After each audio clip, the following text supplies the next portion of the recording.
Jumpa lagi di TV. Ya, ini adalah Advance Sketsa 3, tablet Android dengan stylus dan keyboard yang paling murah saat ini.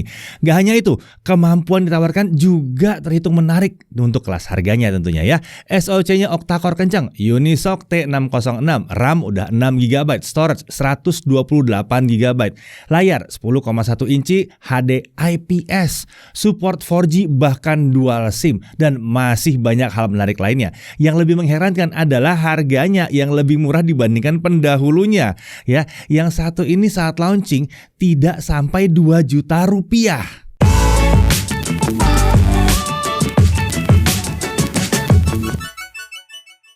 Ya, sekitar tahun lalu kita tuh udah pernah nge-review Advance Sketsa 2. Pada saat itu tablet Advance ini menawarkan kemampuan unik di mana kita bisa pakai stylus dan juga ukuran layarnya cukup besar untuk kebutuhan kerja dan multimedia. Nah, kalian udah nonton belum video yang satu itu? Jangan-jangan kalian kelewat karena belum subscribe. Coba tolong di-subscribe dulu biar nggak kelewat. Jadi tahu ini penerusnya apa gitu ya. Nah, tablet yang sekarang kita bahas ini adalah versi barunya yaitu Advance Sketsa 3. Peningkatan apa yang diberikan? Apakah tablet ini cocok buat kalian? Nah, kita bahas dari paket penjualannya dulu. Nah, dalam paket penjualan tentunya ada unit dan screen protector yang sudah terpasang. Untuk screen protectornya kami sarankan mungkin dilepas aja ya. Karena dalam pemakaian kami itu screen protectornya ini nggak terlalu licin ya. Mudah baret dan juga membuat layar tuh agak kusem jadi kayaknya. Tapi paling nggak untuk melindungi di awal-awal udah pas lah ya. Lalu ada kabel USB-C dan ada charger 10 watt. Ya, jadi masih ada chargernya, masih ada chargernya. Di bawah 2 juta ada chargernya. Lalu ada SIM ejector dan ada dokumen. Dalam paket penjualan juga disertakan keyboard ya, keyboard case lengkap nih ya, juga dengan stylusnya. Ini yang membuatnya terasa seperti laptop mini yang lengkap. Nah, mengingat harga tablet yang udah terhitung murah, hadirnya case dan stylus ini tentunya membuatnya jadi terasa lebih murah lagi. Untuk desainnya ini sederhana ya, sisi belakangnya juga seperti ini nih kurang lebih ya. Untuk varian warna hanya ada yang abu-abu ini aja. Dimensinya 241,6 x 160 x 9,6 mm. Untuk bobot kurang lebih sekitar 557 gram untuk tabletnya aja. Kalau dipadukan dengan keyboard case-nya, dia jadi sekitar 940 gram. Ini ringan sih, laptop 940 gram harganya udah di atas 10 juta semua rata-rata ya. Nah, untuk penggunaan, tablet ini ditujukan untuk orientasi horizontal. Bisa kita lihat dari posisi kamera selfie serta setup keyboard case-nya juga. Oke, kalau kita lihat di sini, sisi kanannya ini kosong, di atas juga kosong. Nah, di kiri ini ya, ada tombol power, ada tombol volume, ada port USB-C, mikrofon, dan ada slot SIM hybrid. Bisa dipasangin dual SIM atau satu SIM card dan satu micro SD. Dan masih ada 3,5 mm headphone jack di posisi yang agak unik ya, di sudut frame dia. Di sisi bawah ini terdapat 2 buah speaker dan untuk kualitas suaranya ya yang penting ada bunyi-bunyinya lah ya. Jangan berekspektasi terlalu tinggi. Ini harganya di bawah 2 juta ya. Untuk di bagian belakang terdapat kamera utama dengan resolusi 8 megapiksel. Ini support autofocus dan bisa merekam video hingga 1080p 30 fps. Di bodi belakang ini juga terdapat pin untuk koneksi dengan keyboard case-nya. Beralih ke depan, ini adalah sisi layar dengan bezel yang masih cukup tebal tapi wajar untuk sebuah tablet. Di sisi bezel atas itu terdapat sebuah kamera selfie 5 megapiksel. Ini fix fokus ya dengan kemampuan merekam hingga 720p 30 fps. Untuk layarnya ini adalah layar 10,1 inci panel IPS resolusi 1280 x 800 pixel. Refresh rate-nya tentunya 60 Hz.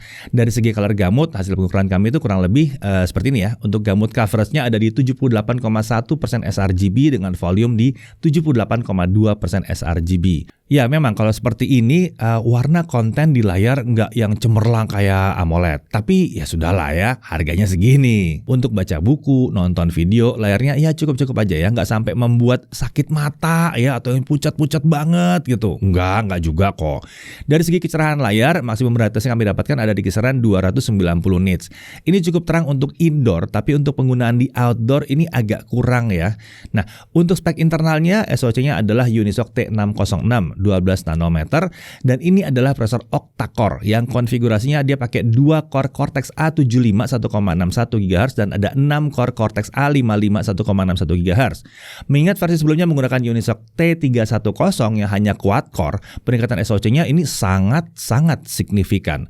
Untuk RAM, ini juga mantap di 6 GB dengan storage 128 GB. RAM dan storage-nya juga meningkat drastis ya. Sebelumnya tuh 4 GB untuk RAM dan 64 GB untuk storage. Nah, terkait untuk tipe storage, Unisoc ini support eMMC dan UFS, tapi dari pengujian storage, angka yang dihasilkan ini lebih mendekati ke kecepatannya UFS, bukan eMMC. Ditambah lagi, jika kita butuh storage tambahan, kita masih bisa pakai micro SD di sini ya. Nah, saat pertama dinyalakan, storage bersih yang bisa kita pakai sekitar 114 GB. Masih tergolong lega ini. Untuk baterainya dia 6000 mAh dan chargernya udah dibahas tadi di 10 watt tentunya ya. Untuk sensor tersedia akselerometer aja di sini. Gyroscope nggak ada, light sensor nggak ada, dan yang lain-lain juga nggak ada di sini. Ya minimalis lah ya. Nah kalau ada yang nanya apakah ini cocok untuk dijadiin untuk pakai mapnya gitu ya. Ya map sih bisa kebuka, tapi memang untuk arah-arahnya jadi nggak gitu ngepas. Kita harus jalan dulu baru ketahuan arahnya kemana gitu ya. Jadi ya kurang pas lah kalau mau dijadiin head unit di mobil gitu misalnya, kurang gitu pas. Untuk biometric security juga sayangnya di sini belum ada, ini standar Android aja. Tapi paling nggak kita bisa pakai PIN atau pattern seperti biasanya. Untuk OS dia pakai stok Android atau vanilla yang satu ini ya, Android 13. UI-nya nih bersih banget, nggak banyak fitur dan juga nggak banyak aplikasi bawaan. Mungkin ini juga yang membuat navigasi terasa sangat responsif dan juga storage-nya jadi bersih dan lega di sini. Tapi UI bersih seperti ini akan jadi plus minus ya, tergantung preferensi. Ini membuatnya jadi minim fitur spesifik yang mungkin akan kalian butuhkan di sebuah tablet. Kalau untuk sekedar split screen di sini masih bisa ya. Caranya dari tampilan recent apps, tahan di bagian icon lalu pilih split screen. Untuk optimalisasi aplikasinya belum yang paling oke, masih ada aplikasi bawaan yang terbukanya tidak bisa di mode horizontal, tapi ya itu wajar sih. Untuk konektivitas tentunya, tadi udah dibahas ya, dia punya 4G ya, 2G, 3G, 4G bisa, Wi-Fi-nya Wi-Fi 5, Bluetooth-nya itu versi 5, dan karena ini bukan smartphone, NFC-nya emang nggak ada, nggak apa-apa juga. Untuk Wi-Fi sharing sayangnya juga belum didukung di sini, tapi kalau untuk membagi koneksi 4G via Wi-Fi bisa pakai hotspot ya. Untuk display output pakai MHL tentunya ini belum bisa, tapi menariknya di sini ada FM radio. Kalau mau aktifin ini kita butuh pasang handsfree ya. Oke, kita langsung masuk ke benchmarknya. Hasil skor ini kita dapatkan tanpa pakai kipas pendingin. Untuk Antutu 9 kita dapat 219 ribuan. Geekbench 6 single core di 371, multicore di 1380. Untuk GFX Bench 1080p, T-Rex offscreen dapat 22 fps. 3D Mark Slingshot Extreme graphics score-nya di 826. Untuk 3D Mark Wildlife Stress Test, best score-nya di 430, lowest-nya di 425. Jadi kestabilannya ada di 98,8%. Stabil dong. Untuk CPU throttling test selama 30 menit, ini menarik, tidak terjadi throttling sama sekali. Performa CPU-nya sangat-sangat stabil di sini. Oke, mari sekarang kita masuk ke gaming. Kita coba dulu PUBG Mobile. Lucu nih, frame rate-nya nyangkut di 25 fps. Sepertinya memang ada masalah kompatibilitas game dengan SoC-nya. Soalnya kita pernah nemuin kasus serupa, tapi di smartphone ya, yang kebetulan pakai Unisoc juga. Lanjut untuk Mobile Legends, setting tertinggi yang terbuka grafisnya di ultra dengan frame rate di super ya. Jarang-jarang setting Mobile Legends bisa setinggi nih. Sayangnya layar tablet ini hanya 60 Hz. Jadi meskipun kita setel di super, frame rate-nya ya mentok di 60 fps aja. Lalu untuk Subway Surfer, ya kalau game ringan kayak gini sih nggak ada masalah ya. Dia jalan 60 fps, lancar, nggak ada masalah, nggak ada stutter di sini. Nah, kalau Genshin Impact gimana? Ternyata uniknya tablet ini masih sanggup main game yang berat ini. Dengan setting lowest 60 fps kita bisa dapetin frame rate di sekitar 25-30 fps. Emang frame rate-nya nggak tinggi-tinggi amat, tapi performanya terbilang cukup stabil ya. Yang nggak enak itu kalau dia mainnya mungkin dari 22 ke 40. Nah itu nggak enak tuh karena kejauhan. Tapi ini 25, 30, kadang-kadang 24, terus 30-an lagi gitu ya. Nah ini cukup stabil, jadi gamenya masih terasa cukup nyaman untuk dimainkan. Dengan setting lowest dan layar sebesar ini perlu dicatat juga ya, kalau pengalaman visualnya memang jadi agak kurang cantik ya. Tapi ini lagi-lagi wajar, ingat harga ya. Oke, kita mainkan game ini 30 menit dan kita ukur suhu permukaannya. Untuk layar terpanas hanya di 36 derajat Celcius dan di bodi belakang itu di 35 derajat Celcius. Ini mah adem banget. Wajar ya karena penampangnya luas. Untuk versi rankingan performa seperti ini kita berikan ranking D+ lah ya. Oke, lanjut kita uji baterainya. Daya tahan baterainya untuk lokal video playback 1080p kita dapat 14 jam 15 menit. Ini bukan yang paling awet untuk tablet sekitar 10-11 inci, tapi bukan yang paling boros juga tentunya ya. Lumayan aja lah di sini. Untuk YouTube streaming 1080p non HDR selama setengah jam, baterai turun 5%. Sedikit catatan aja, untuk YouTube entah kenapa setting resolusinya ini kadang-kadang nggak cocok sama video yang ada gitu ya. Untuk video kami yang 1080p 30fps di sini hanya tersedia resolusi 720p. Saat kami coba muter video yang 4K 60 seperti ini, opsinya yang kita pilih bisa sampai 1080p 60fps. Tapi berhubung layarnya sendiri juga belum bisa sampai Full HD, ya ini bukan jadi masalah sebetulnya ya, cukup jadi catatan aja. Kemudian untuk mainan TikTok selama 30 menit baterainya turun 6%. Lalu Genshin Impact di lowest 60 baterai turun 9% selama 30 menit dimainkan. Nah, untuk charging dari 0 sampai 50% kita dapatkan butuh waktu 1 jam 26 menit. Sementara dari 0 sampai penuh dia butuh waktu lumayan panjang di 3 jam 52 menit. Ya, saat kita pakai charger yang lebih kencang pasti kalian nanya ya, kalau pakai charger lain gimana? Ternyata hasilnya mirip-mirip aja, nggak jauh beda. Jadi emang kemampuan chargingnya terhitung yang lamban di sini. Saran kami ngecharge-nya malam hari aja ya, saat mau tidur. Nah, tadi kita udah bahas ya, ada keyboard dan ada stylusnya. Nah, kalau kita bahas soal keyboard case-nya, apakah keyboard ini terhitung nyaman dipakai? Kalau sekedar untuk kebutuhan mengetik, keyboardnya juga udah cukup nyaman nih ternyata ya. Nggak ada masalah dari segi kenyamanan tombol-tombolnya. Tapi karena ini adalah keyboard case yang serupa dengan yang ada di Sketsa 2 sebelumnya, masalah yang kami alami juga tetap sama, yaitu di bagian touchpad-nya. Walaupun ada touchpad aja udah hebat sih sebetulnya ya.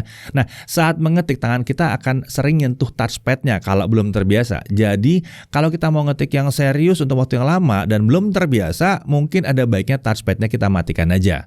Ditambah lagi, karena ini termasuk keyboard yang kecil, tentunya akan butuh waktu ya untuk penggunanya menyesuaikan diri. Ya, kalau udah terbiasa pakai keyboard yang full gitu, ya tentunya harus menyesuaikan diri ya. Nah, untuk stylusnya sendiri sudah menggunakan material metal dan sensornya udah bisa 4096 level tilt pressure sensitivity. Ini membuatnya lebih responsif dan lebih detail, bisa memberikan efek tebal tipis di dalam gambar. Tapi ekspektasinya tentu perlu dijaga ya. Jangan dibandingkan dengan stylus-stylus di tablet yang premium-premium.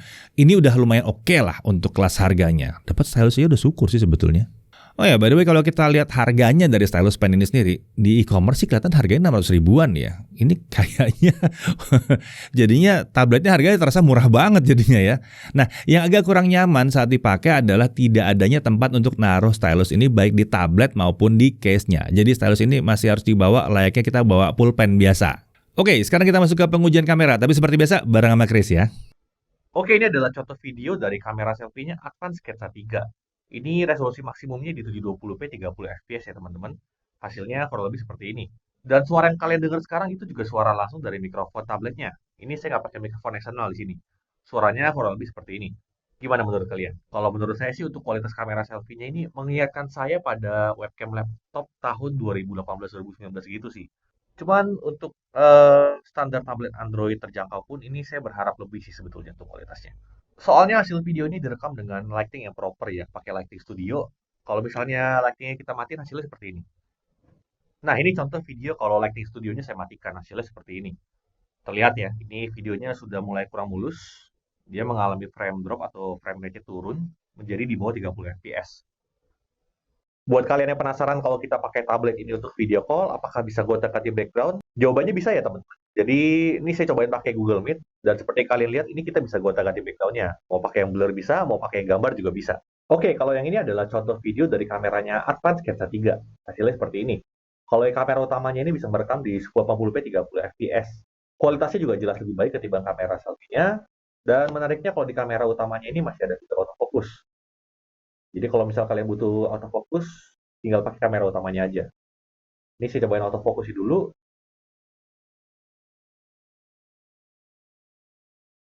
Selama cahayanya cukup sih, autofokusnya bisa bekerja dengan baik lah. Nah, ini adalah contoh video dari kamera utamanya Advance Sketsa 3 dengan kondisi lighting studionya saya matikan.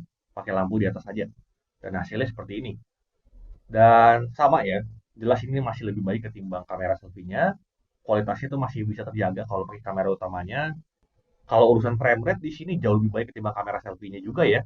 Seperti yang kalian lihat ini dengan lampu seadanya, gerakannya itu masih cukup mulus. 30 fps itu benar nggak mengalami penurunan. Oke lah, kamera utamanya ya. Lanjut ke pengujian lainnya, untuk Netflix dia udah L3 jadi emang belum bisa streaming HD, tapi sediakalin ya kita download dulu aja dengan kualitas tinggi baru ditonton. Untuk haptic feedback ini belum ada di sini tapi wajar untuk sebuah tablet apalagi harga segini.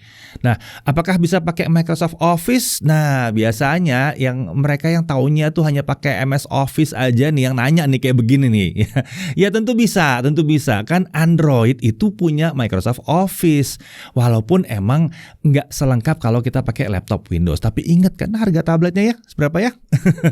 By the way, biasanya sih kalau anak zaman sekarang itu nggak terlalu bergantung amat lah sama Microsoft Office. Dan bisa menggunakan beragam opsi yang tersedia di tablet ini juga ada gitu ya. Mau pakai Google Docs misalnya, wah udah banyak banget yang pakai lah ya.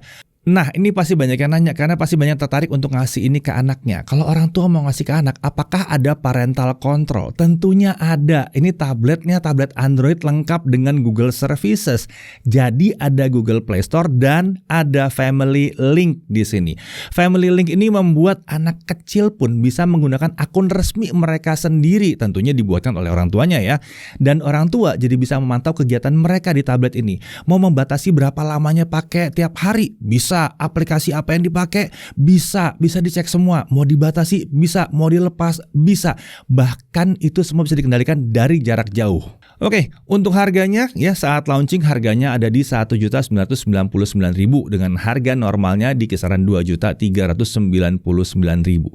Untuk sebuah tablet Android di bawah 2 juta, ini tetap terhitung tablet yang sangat menarik. Saat video ini dibuat, bahkan ada toko yang menjual dengan harga di bawah 2 juta. Jadi kalau memang kalian butuh, usahakan cari yang jual dengan harga launching. Sebetulnya hebatnya lagi harga normalnya pun sebetulnya udah lebih murah dibandingkan dengan pendahulunya si Advan Sketsa 2. Dalam paket penjualan juga udah termasuk keyboard case dan stylusnya juga ya. Ya, jadi bagi kami harganya nih murah banget untuk kemampuan yang ditawarkannya. Oke, sekarang kita masuk ke hal yang perlu diperhatikan. Pertama ya, chargingnya ini lama ya. Lalu bodinya terhitung berat untuk tablet 10 inci dengan baterai 6000 mAh karena yang lain pakai baterai lebih besar dia bisa lebih ringan. Tapi ya balik lagi harganya segini nggak banyak komplain lah kita. Kemudian untuk screen protector ini yang bawaannya kurang oke nih. Kalau kami sih prefer kalau sudah ini dipakai berapa lama copot aja deh. Lebih nyaman juga sih makanya jadinya. Lalu untuk speakernya ini kualitasnya ya bukannya menggelegar. Ini ya apa adanya di sini. Untuk kualitas kameranya ini selfie-nya juga ini lebih mendekati laptop ketimbang tablet Android pada umumnya. Lalu untuk sensor dia minim di sini dan fitur software juga minim. Lalu stylus ini walaupun nyaman sekali tapi belum terasa praktis untuk dibawa-bawa karena ya nggak bisa ditempel ke case-nya gitu. Dari kelebihannya tentunya dia pakai layar besar 10,1 inci. Performanya kenceng untuk harganya karena dia pakai Unisoc T606. Nah, kemudian walau agak pas-pasan tapi masih sanggup ngejalanin game Genshin Impact yang cukup berat.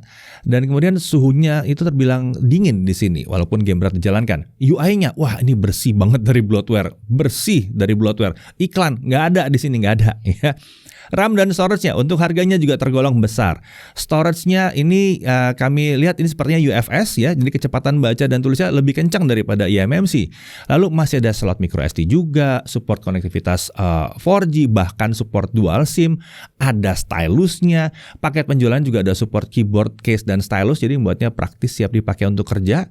Nah, masih ada FM radio, jadi ada sarana hiburan gratis di sini dan udah pakai USB-C.